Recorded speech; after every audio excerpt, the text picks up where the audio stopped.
Desde hace ya un buen tiempo tenía yo en mente hacer un video sobre Benedicto XVI, uno que fuera breve, pero que al mismo tiempo alcanzara a dibujar su perfil como teólogo, como estudioso, profesor, escritor y desde luego papa y papa emérito. La realidad es que con los acontecimientos propios de los últimos días, consideré pues que ya era justo dedicar este espacio y presentar una breve exposición. Benedicto XVI, Fe y Razón, un grande de la historia de la Iglesia, porque verdaderamente así lo siento yo y creo que de forma objetiva es lo que ha sido. No creo estar exagerando o caer en un tipo de exceso a la hora de dar estos adjetivos, esta valoración positiva. Yo creo que muchas personas que son lectores o que han leído los diferentes libros que a lo largo de su vida publicó primero Joseph Ratzinger, luego Benedicto XVI, pues podrán coincidir conmigo en que fue una persona dedicada y que nos deja todo un bagaje cultural, teológico, que nos da al mismo tiempo las herramientas para poder seguir dialogando con el mundo de hoy, con las preguntas complejas que se van dando, pero desde una identidad bien definida, porque el diálogo no está peleado con una identidad clara de lo que pensamos y de lo que desde luego hemos estudiado y creemos. Así que a la luz de todo esto vamos a presentar brevemente, porque un legado como el de Benedicto XVI, con 95 años de camino, pues obviamente no se puede agotar en unos cuantos minutos, pero seguramente será el primero de muchos otros donde iremos reflexionando sobre su figura. Para no ser demasiado exhaustivo y más bien ser concretos, yo quiero resaltar los siguientes puntos y lo clasifiqué en dos columnas. Primero, como estudioso, es decir, más allá de la tarea propia del ministerio petrino, de haber sido papa de la Iglesia Católica. Y en este rubro, pues conocer su labor como Joseph Ratzinger propiamente. Luego ya en la segunda columna, como sucesor del apóstol Pedro en un momento histórico desafiante, pero donde llevó a cabo una gestión que desde luego marcó un antes y un después. Como estudioso, yo quisiera resaltar cuatro puntos. El primero de ellos, su capacidad para describir la situación actual, es decir, siempre un diagnóstico preciso. Cuando uno lee algún artículo, algún libro o incluso un discurso, una conferencia, varias de ellas están en internet y en distintos idiomas, de Joseph Ratzinger, puede darse cuenta que lo primero que hace es describir la situación, hacerlo de una forma clara, tranquila, sin exabruptos, más bien la situación que yo veo es esta.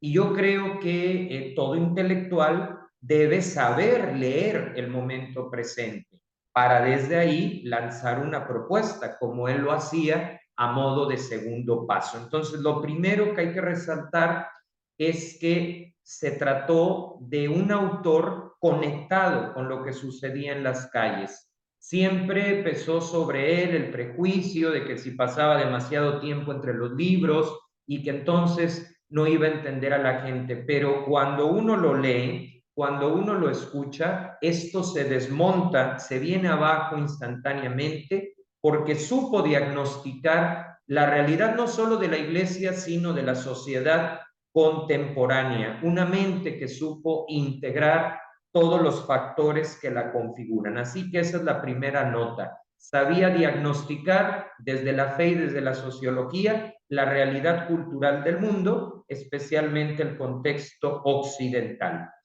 El segundo punto, y que a mí me parece el más interesante, es que sabía innovar, es decir, evolucionar, progresar en las respuestas que le tocaba dar a la iglesia, sobre todo cuando fue prefecto de la Congregación para la Doctrina de la Fe, pero con un arte que hoy nos hace mucha falta. Sabía innovar sin salirse por ello de los parámetros de la fe. Hay muchas personas, incluso teólogos, que piensan que para que la iglesia dé nuevos pasos hay que romper con el dogma, hay que caer en el relativismo, y eso es un error porque perdería su identidad y sin identidad no se puede llegar a ninguna parte.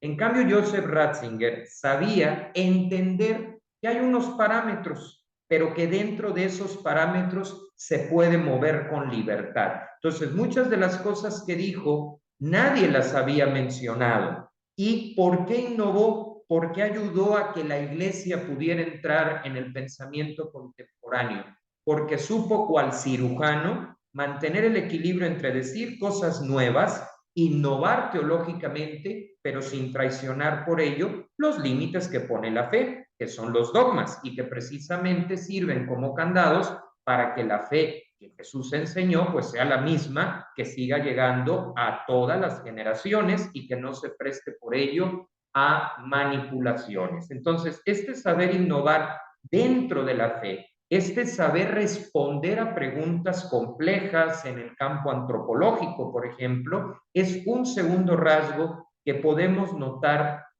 en todos sus libros, frente a preguntas complejas en el ámbito de la familia, en el ámbito de la política, en el ámbito de la sexualidad. Era verdaderamente innovador, preparó a la iglesia para el siglo XXI y los siglos venideros, pero sin cometer el error, diría yo, de tipo incluso epistemológico, de pretender hacerlo al margen de la fe. No, no, él descubría que dentro de la fe, de sus exigencias, de lo que él llamaba los valores no negociables, se podía mover con libertad, la libertad dentro del dogma. Y por eso es alguien que supo renovar las formas conservando el fondo. Un ejemplo de lo que debe ser la hermenéutica de la continuidad. Otro de los puntos que yo quisiera destacar es el hecho de escuchar primero todas las voces, incluso las que iban en contra de lo que él pensaba, y posteriormente emitir su argumentación. Esto lleva a pensar, por ejemplo, en Santo Tomás de Aquino, que así le hacía, ponía a los estudiantes a que dieran sus posturas, algunas de ellas chocaban de frente con lo que él pensaba, con lo que él tomaba como verdadero, pero no las descartaba, sino que sabía rescatar el porcentaje de verdad que hubiera en cada comentario, en cada opinión, en cada argumento. Cuando uno lee los libros de Joseph Ratzinger, descubre que hace un diagnóstico de la realidad y posteriormente le dedica párrafos enteros a lo que piensan diferentes autores. Digamos que utiliza una especie de método como el de Hegel, de lo que sería la tesis, antítesis y síntesis, ¿no? Quedándose él en la síntesis para tomar lo mejor de lo planteado, pero dentro de una argumentación acorde con la fe, con la teología, con la verdad, pues que Jesús vino a enseñar. Por lo tanto, no era cerrado. Lo hemos visto en muchos videos participando en debates sobre el estado actual de la fe, la democracia, el tema de la presencia de las mujeres en la iglesia y en la sociedad. Entonces, no era una persona cerrada, sino que se expresaba desde la propia identidad. Entonces, primero le daba su lugar a las voces, incluso a las voces detractoras, a las que no coincidían con él. Esa es la verdadera libertad de un intelectual católico, que no tiene límites a la hora de escuchar, no tiene límites a la hora de considerar las diferentes posturas. Posteriormente rescataba lo que de esas posturas podía generar un diálogo y entonces emitía su argumentación o su contraargumentación respectivamente. Todo esto pues también nos sirve para nosotros que estamos en el contexto escolar, en el contexto académico y que obviamente hay que valorar lo que cada estudiante dice. Podemos coincidir o no con lo que nos dicen, pero de cada pronunciamiento se puede hacer una síntesis, enriquecer una lluvia de ideas, y era lo que él utilizaba en sus clases, en sus conferencias, en los debates, y fue algo que va a conservar incluso en sus encíclicas. Otro de los puntos que desde luego hay que resaltar son sus libros. Muchos de nosotros nos formamos o crecimos en la fe, en la filosofía, gracias a estos libros. Obviamente son muchos como para nombrarlos en un solo video, pero yo destacaría dos que en lo personal me ayudaron a entender que la fe no es un mito, que la fe no es algo mágico, sino que verdaderamente tiene una dimensión razonable, tiene una dimensión lógica, y esto es algo que yo promuevo a donde voy, aclarar que nosotros no somos fanáticos, que nosotros no seguimos el fideísmo, sino el binomio entre fe y razón, que si bien ya en la patrística aparecía, pues el eco contemporáneo, el eco de hoy, es el de Joseph Ratzinger. Por eso destaco en particular el análisis que hace del credo, que es la síntesis de lo que nosotros creemos dentro de la iglesia, en el libro Introducción al Cristianismo, que yo lo recomiendo mucho para las personas que tengan dudas de fe, porque dudar es bueno, dudar es necesario. Lo que no es correcto es quedarse con la duda, quedarse cómodamente sin buscar la respuesta. Entonces, el libro de Introducción al Cristianismo me parece de los mejores que él escribió, y por supuesto, ya como papa, aunque sí aclaró que no lo hacía desde el magisterio de la iglesia, es decir, respetando el magisterio de la iglesia, pero que no era un texto que se considerara vinculante o que se considerara normativo, sino una obra como si fuera un autor más. Y son los tomos de Jesús de Nazaret, donde conocemos prácticamente y con fundamento teológico, filosófico, arqueológico incluso, toda la vida de Jesús de Nazaret, tanto los 30 años de su vida oculta como los últimos 3 que pertenecen a lo que hemos llamado vida pública. Entonces, todo esto, ¿de qué ha servido? Pues sirvió para romper prejuicios. Aquellos que piensan que la iglesia no está abierta a la ciencia, pues aquí encuentran que es un prejuicio, que es un invento, porque basta leer toda la bibliografía de Joseph Ratzinger para darnos cuenta que desmontó ese prejuicio. Un segundo punto, abrió canales con muchos intelectuales, tanto creyentes o no, de Europa y del resto del mundo, generando un diálogo que siempre resulta enriquecedor en el ámbito universitario y de la vida intelectual, porque incluso cuando queremos ayudar a los demás, cuando como iglesia llevamos a cabo alguna labor social, no podemos hacerla si antes no estudiamos la realidad, y ese es el aporte de los intelectuales. No es que sean indiferentes al apostolado, es que le generan el marco teórico, porque tampoco vamos a ir a improvisar o a confundir a las personas. Entonces creo que como estudioso deja escuela, viven muchos de sus exalumnos que se siguen reuniendo anualmente, y esa escuela nos ayuda a saber, por una parte, estar al día, a la vanguardia, pero sin pensar que vanguardia es sinónimo de relativismo o de perder esa identidad tan necesaria en tiempos de confusión. Esto como estudioso.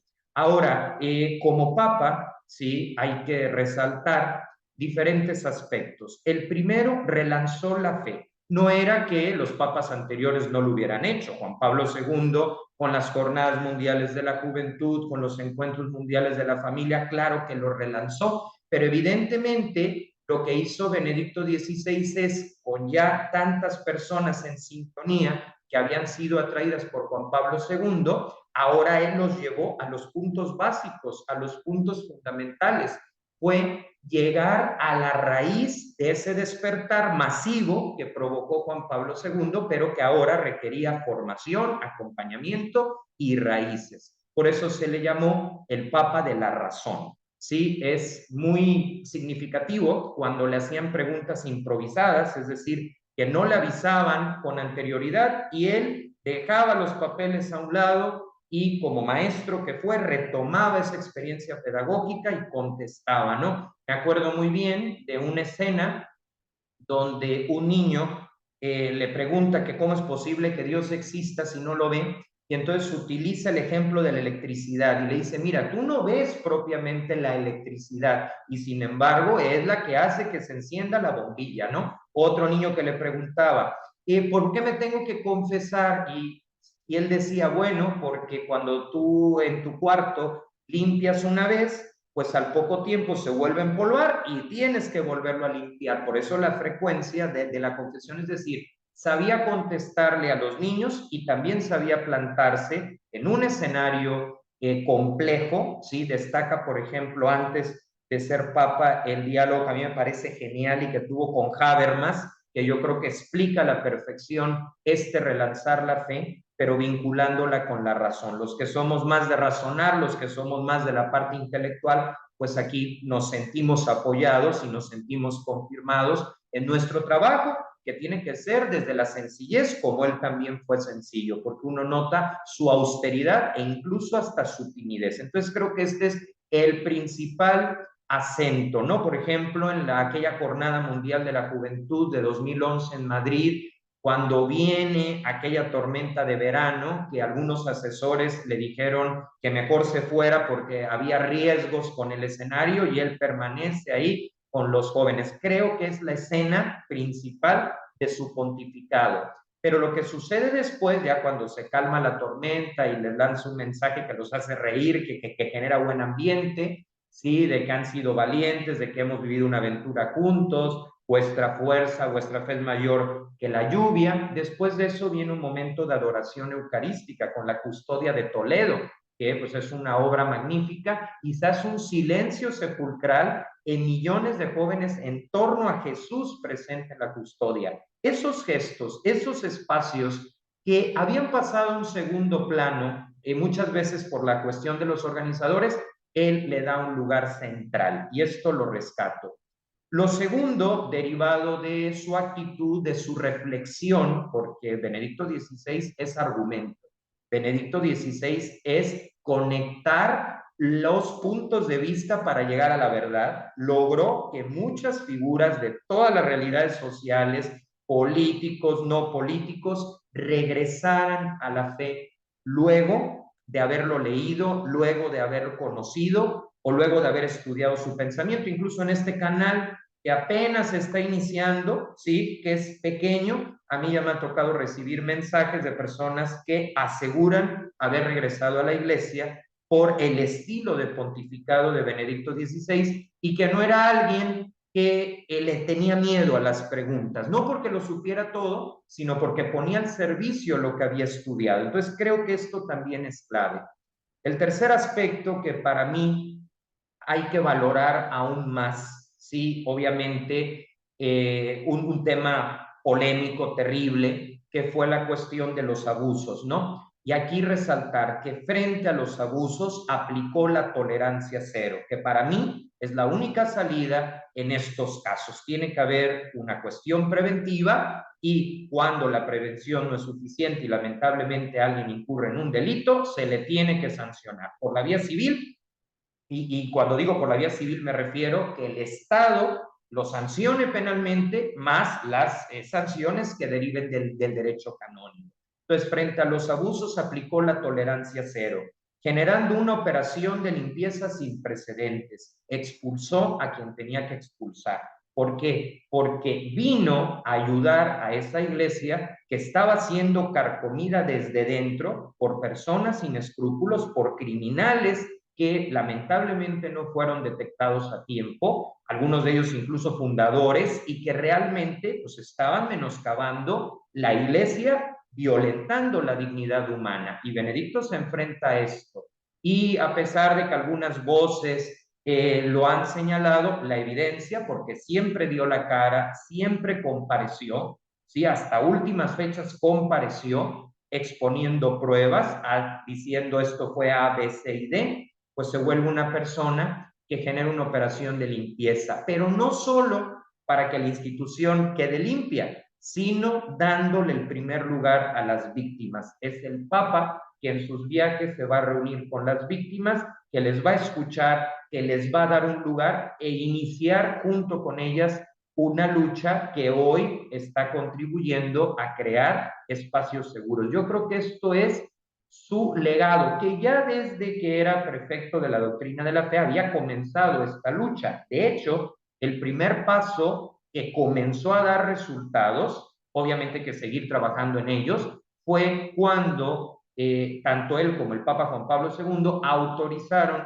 que los casos de abuso ya no se quedaran en las diócesis, sino que llegaran, se centralizaran en la Congregación para la Doctrina de la Fe, y esa centralización permitiera crear espacios profesionales donde en materia penal se pudieran atender estos asuntos, respetando las garantías de las partes involucradas, pero sin otorgar el perdón en el sentido de ponerlo como una falta menor cuando es una monstruosidad. De hecho, de aquí surgió esa frase que a mí como abogado me gusta mucho, porque dice que el perdón no te exime de comparecer ante la justicia. Y creo que realmente este cambio de cultura del encubrimiento a la transparencia se debe a él. Podríamos decir, el hombre que más hizo en el siglo XX y en el siglo XXI para enfrentar esta monstruosidad. Obviamente con las inercias que hubo, con los problemas de comunicación que se dieron, pero manteniendo una línea tajante, y que yo lo resalto como uno de sus legados. Y una cuarta cualidad de muchas que le pudiéramos atribuir, supo ser él mismo. Había la preocupación de que después de un papa santo y carismático como Juan Pablo II, sí, que hacía clic cuando entraba a un estadio, generaba una especie de vinculación más allá del idioma, pues había la preocupación de que Joseph Ratzinger, más acostumbrado a estar tras bambalinas en el ámbito de las oficinas, de la reflexión teológica, lo pudiera hacer. Sin embargo, superó la prueba, ¿sí? Y las Jornadas Mundiales de la Juventud, que fueron presididas por él, incluso en países donde había baja de vocaciones sacerdotales, hubo un remontar, un avance. ¿Por qué? Porque supo ser el mismo y con ello llegar a las nuevas generaciones. Las nuevas generaciones no quieren que actuemos, ¿sí? Las nuevas generaciones no quieren católicos que de alguna forma nos adaptemos a copiarlos, ¿sí? Para ver si los ganamos para la causa. No, un no al lavado de cerebros, un no a la manipulación de la imagen. Entonces Benedicto se presenta como lo que era, un hombre de fe, un estudioso y que viene a compartir lo que estudió. Y los jóvenes, que tienen un excelente radar para detectar cuando alguien es falso de cuando alguien es auténtico, pues se quedaron con el auténtico. Y hubo récords, ¿sí?, de presencia en las audiencias generales con Benedicto XVI. ¿Por qué motivo? Porque hablaba desde la fe, pero situándolo, contextualizándola y dejándonos una referencia para las nuevas generaciones. Así que bueno, este es un homenaje, sí, puede ser el primero de muchos, ¿verdad? Pero reconociendo que este es su legado. Y desde ahí valorar su figura. Ya existe una fundación específica que la estudia y eso nos da la garantía de que todo este avance intelectual, este avance procesal y también de evangelización que realizó, pues ahora llega o llegue a nuevas generaciones, y que esto también pues impacte positivamente en las clases de religión, en los bachilleratos y en las universidades.